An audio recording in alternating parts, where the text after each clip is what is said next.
KSRTCയിലെ സ്ത്രീകളുടെ സൗജന്യ യാത്ര CPM MLAമാർ ബഹിഷ്കരിക്കും. ഈ പരിപാടിയിൽ സഹകരിക്കേണ്ടെന്ന് CPM തീരുമാനിച്ചു. പരിപാടിയിൽ നിന്നും വിട്ടുനിൽക്കാൻ പാർട്ടി MLAമാർക്ക് നിർദ്ദേശം നൽകിയിട്ടുണ്ട്. UDF സർക്കാരിന്റെ പ്രിയദർശിനി പദ്ധതി പറ്റിക്കൽ പരിപാടിയാണെന്നും CPI സംസ്ഥാന സെക്രട്ടറി MP ഗോവിന്ദൻ മാധ്യമങ്ങളോട് പറഞ്ഞു. KSRTCയിൽ എല്ലാ സ്ത്രീകൾക്കും സൗജന്യമായി യാത്ര ചെയ്യാം, ഏത് ഭാഗത്തേക്കും പോകാം, ടൂറിസം പോലെ ഉപയോഗിക്കാൻ തുടങ്ങി എന്തൊക്കെയാണ് അവർ പറഞ്ഞത്.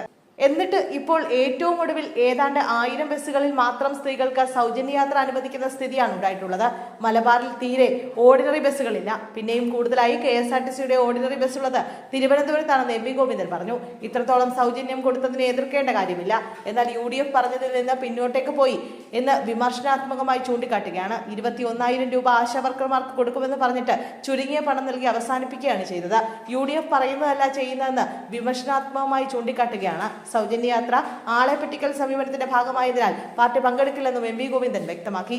അതേസമയം സംസ്ഥാനത്തെ ആയിരക്കണക്കിന് സ്ത്രീകൾ കാത്തിരുന്ന സൗജന്യ ബസ് യാത്രാ പദ്ധതി പ്രിയദർശിനിക്ക് തിങ്കളാഴ്ച തുടക്കമാകും. UDF മുന്നോട്ട് വെച്ച ഇന്ദിരാ ഗ്യാരണ്ടിയുടെ ഭാഗമായി KSRTCയുടെ ഓർഡിനറി വിഭാഗം ബസ്സുകളിൽ സ്ത്രീകൾക്കും ട്രാൻസ്ജെൻഡർ വ്യക്തികൾക്കും KSRTC ഓർഡിനറി ബസ്സുകളിൽ സൗജന്യമായി യാത്ര ചെയ്യാൻ അവസരമൊരുക്കുന്ന പദ്ധതിയാണ് നാളെ മുതൽ പ്രാബല്യത്തിൽ വരുന്നത്.